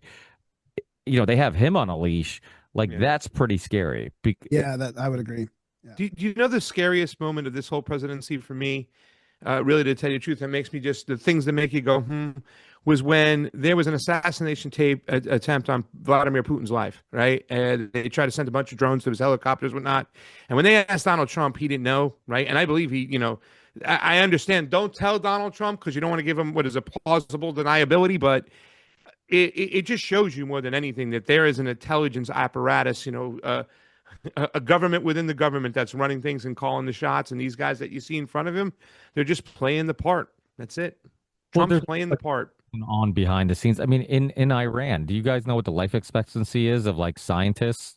They're getting assassinated. Yeah, I know. Sorry to laugh. Right. I know. It's kind of funny because it's like, in a way, it's like, like we're just openly okay with the fact they're just assassinating everybody who could potentially help with the nuclear, plants and nuclear science and progression. So it's wild. So all these things do happen. It's like, the USA ID, same thing. Like it was just a money laundering CIA operations. It just but the thing is, like, to me, like it seems like more often than not recently fingers are pointing to Mossad. It just, when you look at like all these discussions, and then the fact that it's so obvious that they used October 7th as their September 11th, like they're like, hey, we're just going to use this to justify everything we do after this event. And it's going to be the perfect event because now anytime somebody says we shouldn't do this or we shouldn't do that, we're like, yeah, but how about October 7th? It's just like September 11th.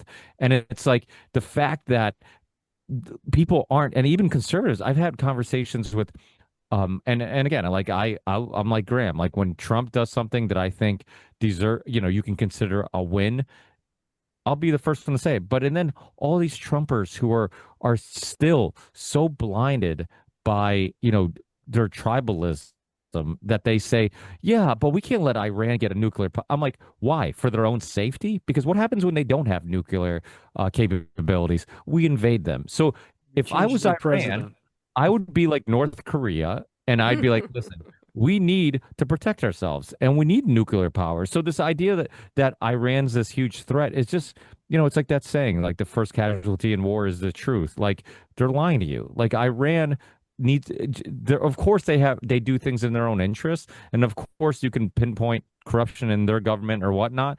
But guess what? We're defending Bibi, who is literally suppressed a documentary about his corruption, the Bibi files, and we're okay with the fact that now that documentary can't be found anywhere in the world right before we start doing all this crazy stuff. So his own people were turning on him, and I think that's another reason why October 7th needed to happen, similar to September 11th. I think when you look at Bush's popularity, it increased after September 11th, because what happens is that you unite the country. You say, hey, we all have to come together to fight this outside threat. And Israel did the same thing, and people are blinded by this because of their devotion to Trump. And one thing I give Graham a lot of credit is that he will say, "Hey, in this regard, he's wrong. In that regard, maybe it is a win. You can't, like he said, you can't throw the baby out with the bathwater. There has been a involvement and progression, and I think a lot of wins in regards to what the public discussion is on a lot of these topics that for a long time were fringe." You know what? I've been listening to some non-conspiratorial podcasts. They kind of touch on some of the stuff we talk about, and they're talking about VC stuff and kind of like billionaires that have made it through hard work, right? They're not just given like with a silver spoon in their mouth, but it's just giving me a bit of a different take on economy and some of the other stuff, and I've got less of a black pill happening right now for me and my own sort of thought process. That's all. And it's kind of, I'm trying to be skeptical and question things from both sides, because they argue about stuff all the time. They like some of the stuff that's happening in the economy. They like some of the opportunities. I mean, maybe if I had $1 billion, I'd like it too. I don't know. Well, maybe that's the thing. I'm not for the extreme reaction to the immigration issue, but we can't, I know Trump's getting a lot of shit for the ICE, going to all these places and how extreme they've been with their approach. But we can't ignore the fact that maybe this is just the pendulum also swinging in the other direction, because before the election, there was just extreme immigration everywhere. I mean, there was literally just it's happening right now, and it's still happening in other countries Legal or besides illegal? America. Well, Both. here it's mainly, I don't know, I guess it's legal in a way because they're just bringing in temporary people like by the millions. I mean, that's what I'm worried about. But I feel but like I think in Europe and the UK it's more illegal and legal, but in Canada I'd probably have to say it's more illegal. But I don't care about it if it's illegal or legal. But the other think thing is swapping too, it. they've lied so much about all this that you see these headlines about the ICE stuff, and a lot of it's bullshit. So then it's frustrating because then you're like, do I got to fucking deconstruct every article and every headline to see if it's actually real? Because they're just lying about a bunch of stuff in the article. So that doesn't help the case either. They can't. So if ICE is that bad, why do they have to lie about so many stories? That's what's frustrating. ICE is bad. They're running around with they're not identifying themselves. They're running around with masks on. That's Do they have contractors? That's supposedly? Gestapo shit. Like, But you know what I'm here's the saying? And once again, it's a misdemeanor Sounds like to a come headline. across the border. That just sounds like a headline of what you just said. Because Yeah. that's What's some that? of the headlines that I've heard Yeah. debunked, right? That's What's that? well, that they're going around with masks, not identifying You themselves. see it all the And they're time. They're more running private around with than they are. masks on. Well, yeah, I they've mean, have got you not masks. seen what's Well, going look on at- in LA? Yeah, Yeah, there are I've seen- videos of it. Yeah, but I've seen them with masks could on. be. But I've also heard have them masks say on. that they're fully identifying themselves. So you think they're trying to sneak in and not? They're not identifying identify themselves half the time. themselves? They're running around with masks on. They're just showing up at third grade graduations and all these other crazy places. LA is mean, like these things are- shut down right now. Definitely for the impact. They're doing that on purpose. So, like, I can't get a gardener because they don't want to come to work or whatever. I don't know. Right. I mean, that's not my Yeah, particular yeah. situation, Yeah, but that's the idea around here.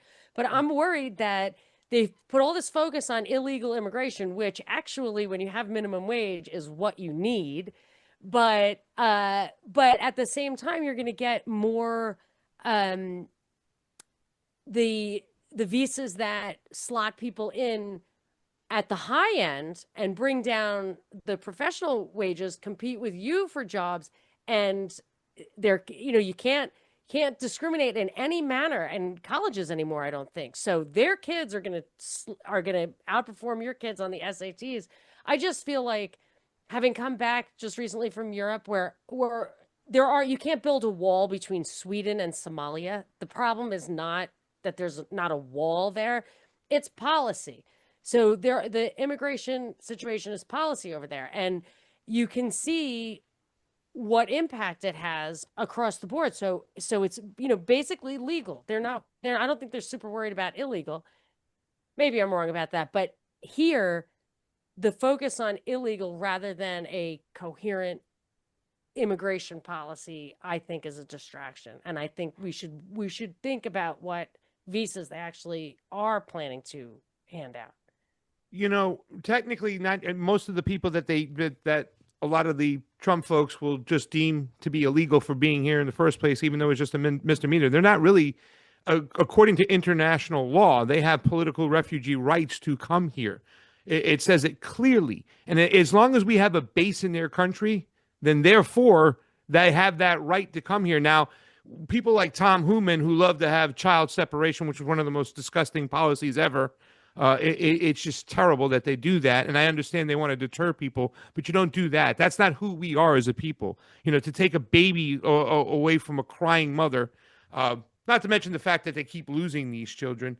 But since we have bases, and I'm going to tell you this, Graham, when I was coming down north in Honduras going to Tegucigalpa, the capital, we passed the Air Force base that was there. We saw, because I looked upon the horizon. I'm like, what is that over there? That doesn't look like a normal Latin American town. It was a base. It turns out they have close to 1,500 U.S. personnel there. So they also share that base with the Honduras military. So when Manuel Zelaya got out of hand during Barack Obama and Hillary Clinton's reign, they were able to snap their finger, take him out of the country, remove him, and put somebody else in place. Now, they've done something like this, Graham, like 47 times, I think, in the last, openly, the CIA admitted, in the last, 50 years? All these people who are coming here, it is our responsibility. They are coming here because we are there. We want to keep these countries destabilized as possible so we can extract their resources for pennies on the dollar. And no matter what country I've been to, the 7 in Latin America, whether it be Honduras, Peru, Cuba, Mexico City, Colombia, the dollar is God. The American dollar. They thrust these monetary systems on there, and when they can't pay them, they take the resources. We are still not addressing the main cause of immigration, and we're still kind of saying that it's a crime when it starts here. But what about our actual crimes? That's why I take this issue very serious to heart, because they're also human beings, and most of them coming here are workers. Yeah, but so we know before the election, there was people being literally, I mean, the border from Mexico, people were being flown in, bussed in. What are you going to do? You just leave them all in the country? Like, do we not have to do something to get rid of all these people that were? It wasn't very organic, Craig. I mean, it was. I totally understand what you're saying, but it just doesn't feel organic. This wasn't just an organic stream of refugees. I mean, it felt like And this group knows about the UN and what they were doing, exacerbating the problem itself, throwing fuel on the fire so they can make money themselves. Like they bring them into New York, right? And they're like, oh, they're putting up at hotels. Yeah, but they're putting like 12 guys in a hotel and letting the hotel charge the state and the federal government an obscene amount. You know what I'm saying?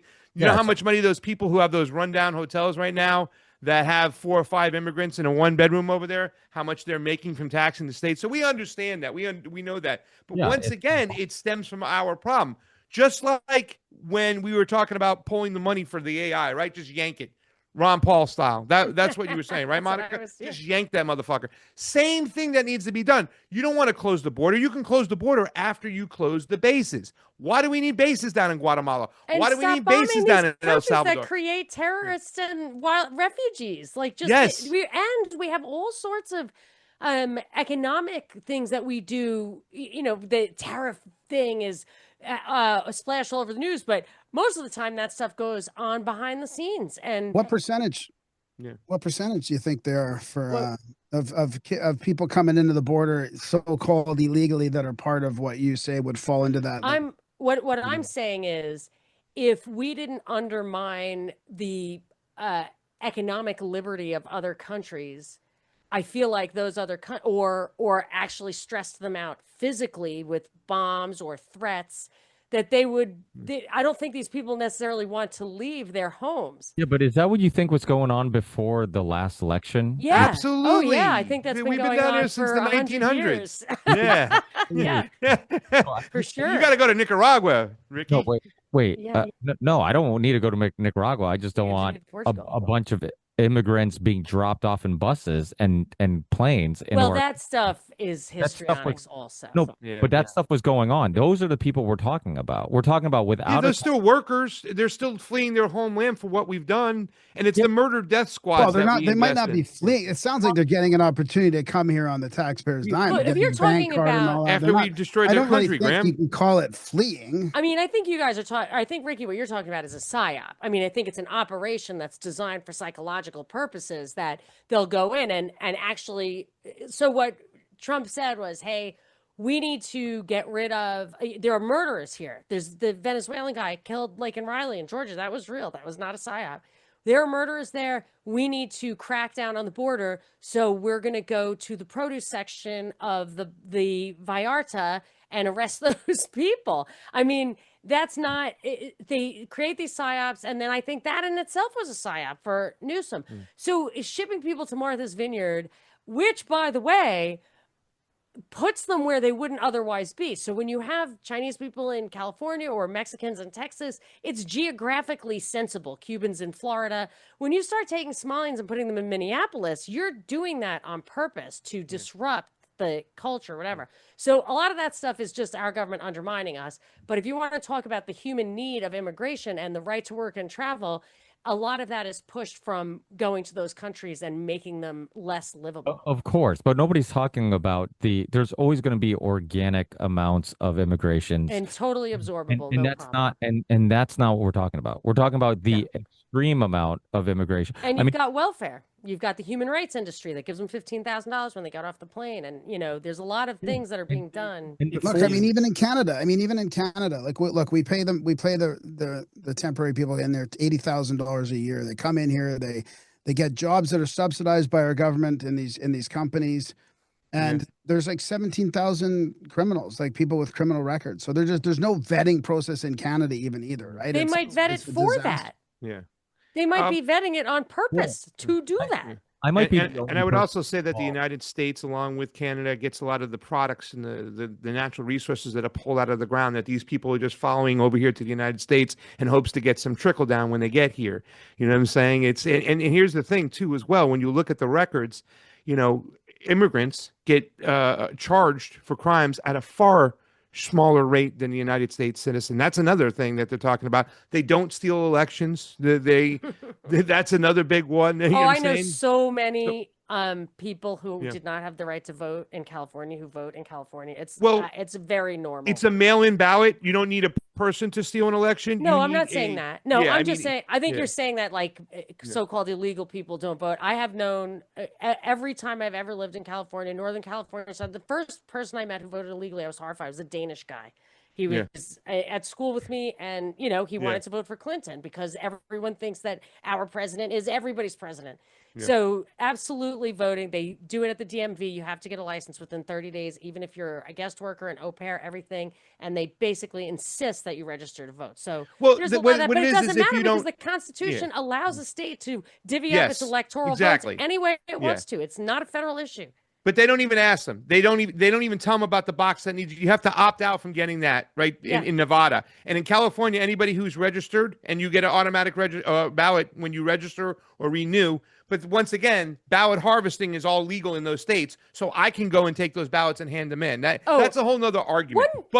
I'm not even going to get into crazy because voting I have in election stuff, California. exciting Sorry, election stuff going on. I know. But I do want to say what Ricky was talking about and what you have talked about before, and our good friends Courtney and Miriam, who are not here today, always talked about, is a lot of that, you know, Operation Phoenix, right? When I think that, you know, the Tavistock people eventually move people from North Vietnam to South Vietnam to displace them, to uproot societies and stuff, you know, Ricky, and that's what's going on when we talk about these buses coming and these, you know, and then sometimes the plane tickets and everything else. That's by design to make sure that we are mad and angry at the immigrant. But just like in Vietnam, just goes today, the conditions are already set in play. The resources are already stolen. The governments are already destabilized. Our money is there and is strong. It's what helps us keep the global currency, Latin American alone. So the tables are already set. And until we address that, none of that will change the immigration whatsoever. And I just have to echo what Monica said. If we mess around with these countries left, they'll have less incentive to come here. They'll have Did more you- incentive to stay home because a lot of the people who come here just send their money home and then go fucking retire Yeah, anyway. they want to go home. Did you cover the Bolivian coup like years Yes. ago? Yes. I mean, does anybody here even know about that? Marco Rubio was working the phones with the opposition. Donald Trump knew about that whole situation. But that was, I think, about he wanted to build a lithium battery factory instead of just letting them come in for the lithium. I mean, that's the kind of thing. If they had a lithium factory there, we would have no Bolivian immigrants because they would, you know what I mean? Like you just, I don't know how many Bolivian immigrants we have, but I'm just saying when you do a coup to keep it poor, you're going to have people who want to leave. They sit on the lithium triangle, and that's where our good friend Elon Musk said, "We'll coup who we want to coup," because he knew he wanted that lithium. Yeah. Well, I mean, I get everything, and I agree with you guys 99% of the time. I mean, you look at European countries when they have national teams. All the countries that have African-looking national teams is because they conquered those African countries and then they migrated to those countries. I mean, I used to say it about England all the time. Stop complaining. You can start complaining about immigration when you stop going around and invading all these people's countries You and reap getting what you sow. and then destabilizing them, and then they're looking for new places to go. That does happen. That's always happened. I get it. But in recent history, there was a increase in that happening. I mean, and I think some of it had to do with like swaying the election, changing some blue states to or red states to blue states, some of the swing states. I think they were trying to maybe have some effect on some of those swing states. There was also a lot of people seeing Chinese immigrants coming over the border, which was kind of weird, and I'm not sure I ever really got a understanding From Ecuador. Oh, is that where we slid in this guy who's literally born in the United States to run Ecuador, and oh, sorry. No, go ahead, I'm kidding. No, I'm just kidding. No, I remember being like, why are Chinese people coming from Ecuador? I'm like, who's running Ecuador? Are we running Ecuador? Peru had Japanese people. Fujimoro. Yeah. I just have to stop saying we. Is the empire running Ecuador? Yes. But Ricky, I'm very curious because your family comes from Portuguese, right? Portugal. My family comes from Italy. Why is there this kind of different look about immigration today when we're just a nation of immigrants, right? We came over, they called us WAPs without papers. They didn't know who we are. They didn't know where the fuck we came from. They didn't know what we did, but they let us in and allowed us to work. You know what I'm saying? Yeah, in a controlled manner. I mean, No, it was No, not it was controlled. not controlled. The It whole was not West- controlled. It was WAPs. needed. It was just needed. Graham, WAPs without papers. They didn't know who we are. They didn't know where we were coming from. They didn't know we've had a criminal record. Nothing. And they let us in. Well, I think immigrants always want to close the door behind them. Like once they're in, they're like, "Hey, we're good now." Like, "Hey, how about we stop the next group of immigrations?" I agree. I mean, that has happened since the beginning of history, right? I mean, you look at, some people that are known to be a little bit on the racist side, Italians and Irish maybe are complaining about other immigrants. It's like, well, you were the Mexican of your time, right? I mean, you look at JFK when he was running, a lot of people were insecure about a Catholic running as president. They thought the Vatican was going to run the country, all of these things. And then obviously the Irish are now just as American and just as accepted as being a part of the American culture as any other nationality and culture. I agree with that. Now, I do have a green card. I was born in another country. My kids were the first generation Varandases that were born in this country. I hear stories about my parents. I hear stories about myself as a kid coming to this country. There was and I have a lot of family members that came here, maybe illegally and eventually became legal and whatnot. I don't think any of those people, when they get kicked out of the country, would be upset. We do have family members that, came here illegally, stayed past what they were supposed to stay, and then nobody got mad at the government for doing so. We're like, hey, we try to bend the rules. We try to find a creative way of staying in a country we want to stay in that had more opportunity than the country we left. And nobody was mad at the government because we understood there's rules and there's laws and you have to have some type of guidelines, or it would just, it could become chaos. And in regards to just immigration so, but my parents, when they came to this country, they came. I was born in Portugal. I stayed in Portugal with my aunt and other relatives while they came and got their foot in the door and found a job and found a home and went through the whole process of like getting a stable place to raise kids prior to us coming. And they had to have sponsors. They needed to prove to, for lack of a better word, prove to the U.S. Country that they were going to be a productive part of society. That we had sponsors, we had other relatives that were already here, that were already citizens, that said, hey, they're going to come work for us. We will be their sponsors. We will, what's what we're looking for? Yeah, vouch. Thank you, Graham. You could, the immigrant in me comes out sometimes. Vouch for me, vouch for them to kind of let you know that we think they're good people. They're going to be productive parts of society and whatnot. That's okay. I think that's a proper step, and I'm okay with having some type of restrictions, because the truth is, even if America, and I would say, sometimes it's a made up illusion of how great this country is. I think sometimes you're sold something and you don't necessarily get that. But most of the rest of the world believes if you come to America, it is the land of opportunity. It's a land of freedoms. And there are tons of amazing things about this country, without a doubt. It's happening all over the West, though, too. It's happening all over the West. I mean, the UK is a mess right now. Some of the European countries are starting to enforce their internal borders now, which they're moving out of the Schengen zone or whatever. It seems like it's designed right now. US is happening kind of at the same time, but it's a little bit of a different paradigm or a different process. But they're destroying the West on purpose right now. Who's destroying the West? The leaders itself? I don't know. Is it? Because if you're saying it's the immigration, no, it's the leaders. It's the leaders, because once again, the immigration to European countries have a lot to do with what Muammar Gaddafi talked about. If you destabilize this country, if you do what you do in Syria, of course they're going to show up on your doorstep. You're responsible for it. Libya, NATO was all involved in NATO. Italy, Italians. No. It's not just a reaction to previous invasions and stuff. It's actually people going over there and fucking harvesting people to come in. Yes. But the majority of people started coming over from Libya to Europe when Gaddafi was killed, and there was an actual slave trade taking place. But the policies are allowing this stuff. They that's pay what I'm them. saying. It's an internal. That's what I'm saying. It's a controlled demolition. That's what I'm saying. It's all part of the plan. That the ruling class absolutely hates the people they rule. They absolutely hate them in every country. It's some of the most patriotic people I know are immigrants. I mean, they're people who really appreciate, what this country gave them. And they're individuals. They're individuals, and they have every right to work and travel. It's the responsibility of the policymakers who put things like minimum wages in and welfare state. That it is a controlled demolition. I agree with them. I think what they're doing is they're purposely letting more people into their country to. there you go, Charlie. There you go. Nailed it. Love His Charlie. book, Controlled Demolition. Cause these issues. I don't think this is for it to be. Like the UK, for example, or some of these other countries that have immigration that's causing, major issues in the country.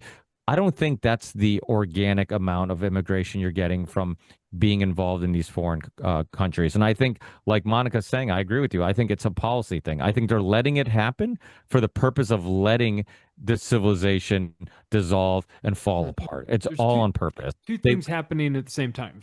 First is we are destabilizing their home country. Totally. Without a doubt. Second, these supranational organizations like the EU and these NGOs like Open Society Foundation are making this happen. When I had Dan Lyman from Border Hawk News on, he said that his guys in Croatia were talking to the cops, and they were asking the cops what the common denominator was between all the people that they're rounding up. And they said that it was the debit card that they had. That the debit card was being given to them initially by Open Society Foundation, Soros.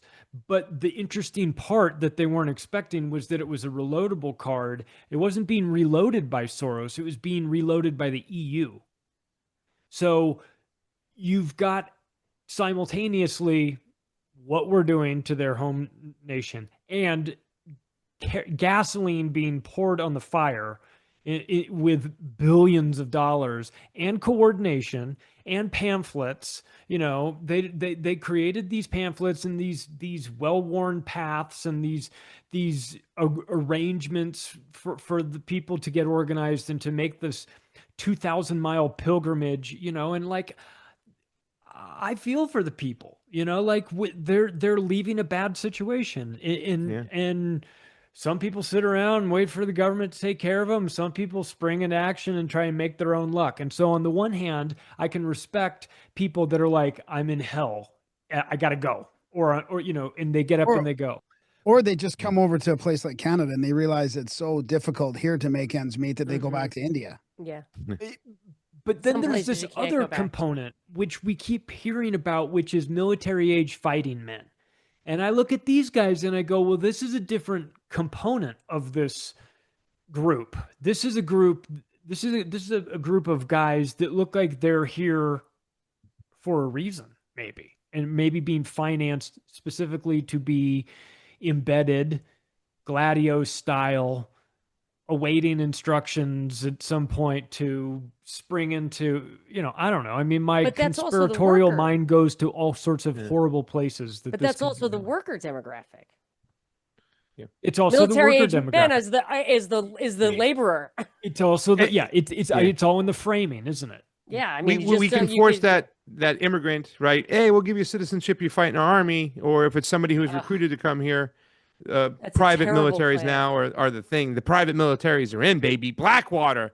Get yourself a Groupon. I just looked it up. Only a Yeah. couple of years ago, it reached 2.8 to 1 contractors to soldiers over in the Middle East. 2.8 to 1. And, that was and a lot of couple these years other ago. countries too, they're taking kids out of Africa at such young ages to go fight. It's terrible. It's disgusting. We live in a very dirty society, unfortunately. The American empire needs to go away. Not America, but Yeah, it is the empire. empire. The The empire, empire. I think, expands from whatever the city of London to DC to Tel Aviv, or I guess it's Yeah, Jerusalem you got now. it. But it's Yeah.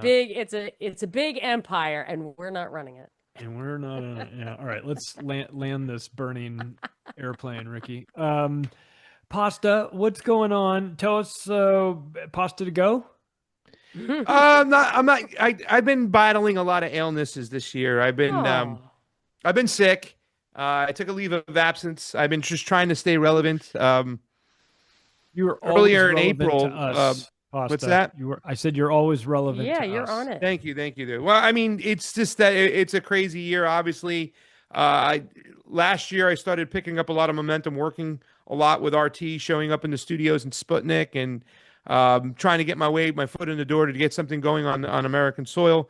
I was going on the Rick Sanchez show, filling in for Manila Chan in the Miami studios, where Ben Swan hangs out, and I'd actually I got a chance to do the elections. I've been trying to get that election job on RT to be like that Steve Kornacki kind of guy with the board Yeah. up there, and we were practicing using the board, and I was excited I was going to work the elections. But then Merrick Garland issued his sanctions. We know the whole situation. I forgot the other name of the group of those people with Tim Cast and Lauren Shen and all those guys, and they used that as an excuse to get rid of everybody else out of there. I remember So it that. went away. And in April, we heard some talk, Donald Trump was going to end the war in 24 hours, but we had heard buzz from some of the people there that it's definitely coming back. They're going to end the sanctions. It's going to be there. And I actually shot a pilot, and I put the pilot out there, and it's called Wake Up America.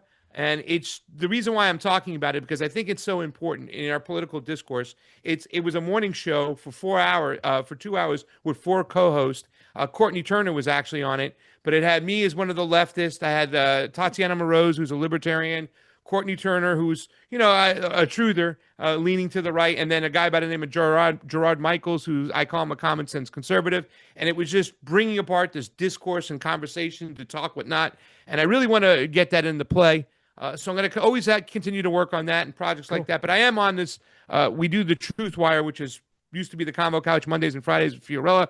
I'm on the Homeless Left on Tuesdays or Thursdays with Matt Weinglass. Matt Weinglass doing a lot of work with Monica Perez. Yeah, I just had a and great show with him and Jeremy awesome dude. Kuzmarov. Yep. Yeah.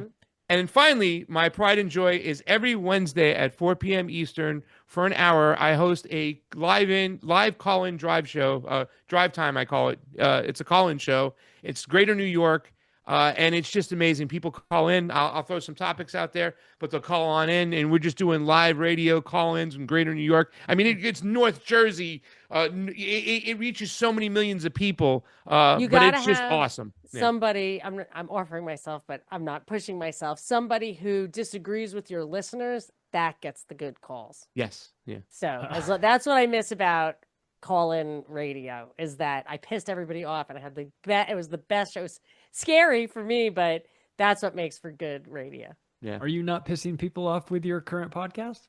They just won't listen, I guess. Although there's hate listening, because I do get hate mail because I don't vote orange. But I think the worm will turn on that. I'm You're the voice amazing, of Monica. reason in Southern California. You're amazing. Thank you, dear. You're so smart. Wicked smart.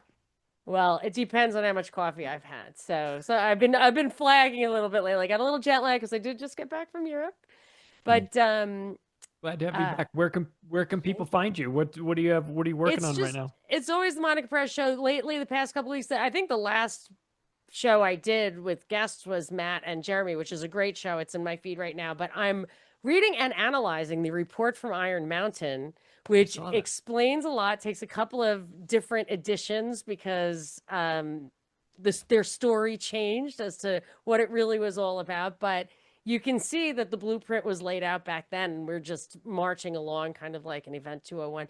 That's great. And but I'm getting back in the swing of things, maybe do a few more kind of live news analysis shows, because it just doesn't, the material never stops coming. All you have to do is read the news, and I'd like, instead of screaming at the, we're at the radio, I'll just scream into the radio.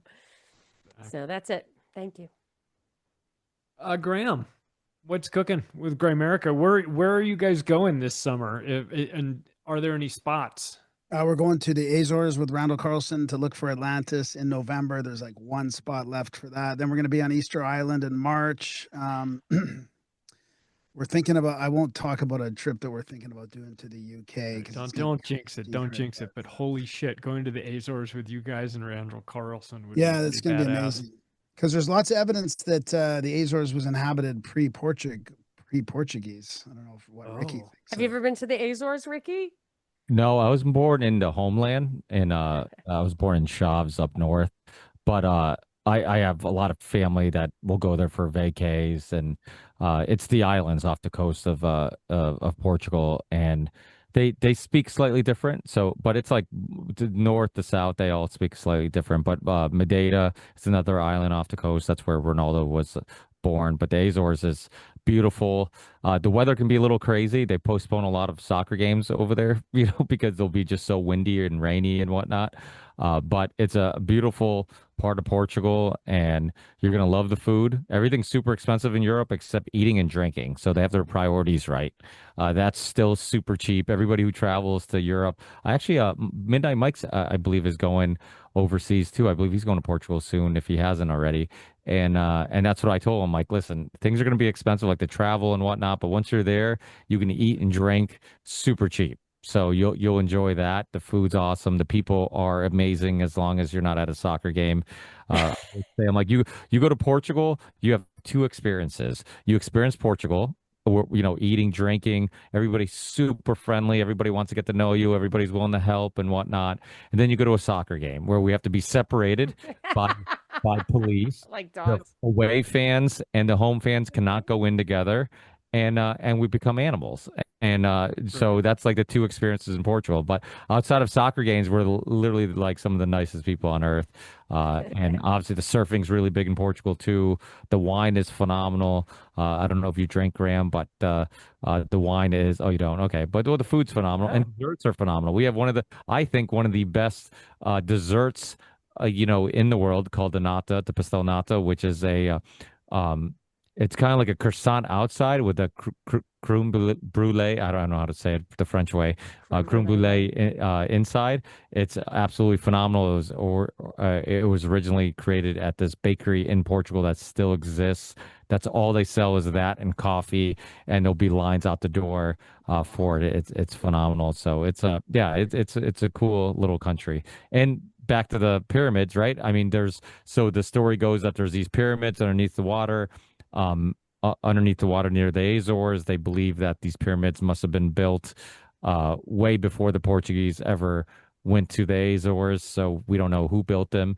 I'm sure Graham will tell us more about that. But but is that the same location? Is that the same things you're looking? It's close. Yeah, you're not allowed to go over that water anymore. They I think they what do you call it? Condemn that area, which is just adding to the conspiracy fire. But yeah, we're gonna check out some megalithic stuff there, and we'll be searching all over on the three of the islands. So it'll be good. Yeah. Hey, what's the chances we can get Randall on the show to share what you guys look at and find afterwards? Oh yeah, sure.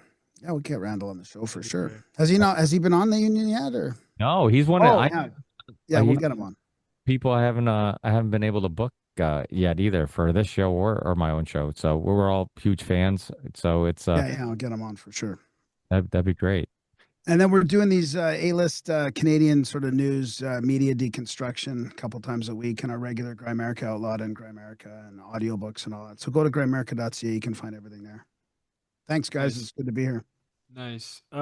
Craig Sawyer was here. You can find out about Vets for Child Rescue. He was involved with that. Did you guys get into the Epstein or child trafficking with Craig before I jumped on? Yeah, before you got in, we were talking about that. It's a dark, heavy subject, you know. It's one of those, you know, you sort of have to deal with it because it's reality, but it just really hurts your soul to think about it and to know that it's preventable. It's not like there really are, you know, it's some boogeyman coming out of the woods. It's like, no, it's a guy in a suit who's. Well, there's a great documentary that Craig did called ConstraLand. I don't know if you guys are familiar with it. I'm sure we talked about it in the past, but with all the child trafficking and pedophilia conversation in the world today, and people, you know, becoming more open-minded to the fact that this is a huge industry. Check out ConstraLand. It was a documentary that Craig did on the topic. It kind of highlights how big of an industry it actually is. You know, it's insane. I mean, it's the Epstein thing, the way that people are kind of like, oh yeah, I guess we'll never find out and just move on. It's like, dude, this is a topic that everybody should be very passionate about exposing. And it probably, unfortunately, never will be because everybody's involved and everybody on TV, all the names and faces, you know, they're probably involved too. And it's, you know, like Alex Jones says, the world's run by pedophiles. I mean, it kind of seems like it. It's a real dangerous place. So we appreciate the work that Craig does, you know, to the extent that he's out there. Thank you. Helping. Not you. Steve Poikonen, AM Wakeup. Are you not watching AM Wakeup? You should. He gets on there. He doesn't just yell at people here. He yells at people on AM Wakeup. You can catch him over there. I assure you. Don't take any of it personally. Sam Tripoli is out roaming this country somewhere, making people laugh and doing tinfoil hat. I'm excited to see Sam the first week of September in Los Angeles, in your neck of the woods, Monica, at the Rose Bowl for Oasis. I'm gonna go with Sam, with Johnny, fun. with You my can't buddy believe you hug on Marino. camera. So Yeah, well, I think that was totally set up. Somebody What's that? set those people up in that The, Coldplay thing. the Oasis. Oh, it was Coldplay. My bad. Not Coldplay. Oasis. Yeah, it was it's Coldplay. Coldplay. Yeah, I think I'm somebody not going set to see those people Coldplay. up. Did you see the Oasis. Philly Fanatic? That was the best one. They did the Philly Fanatics and they reacted. The mascots reacted the whole thing out. It was great. Yeah. That's funny. I can't believe you're saying a Fun. nice thing about the Philly Fanatic with your deep Mets roots, but whatever. And Midnight Mike, OBDM, and Mike and Sam, doom scrolling. Check that out, where they analyze current media. Ricky, what are you working on? What's who's on your radar for I honestly Ripple don't know. Effect? Coming up, I've been away for a week I coach at a overnight soccer academy camp thing for a week, so I'm like catching up on all my emails and whatnot. I'd actually have to check my schedule to see who I have coming up, but you can find all that at theripplevickpodcast.com. So it'd be a surprise for me and a surprise for you, whoever Perfect. shows up on the RSS feed. But yeah, you can find all that, as you guys know by now, that where I'm back reinstated on YouTube, so you can find all the episodes just about everywhere: Minds, YouTube, Substack, BitChute, Rumble, Spotify. Even though I don't know if you guys are having problems with Spotify, I continue to have problems with Spotify where my listeners cannot find my podcast. They have to like literally go in and search for it every time, even though they have like notifications on and they're following.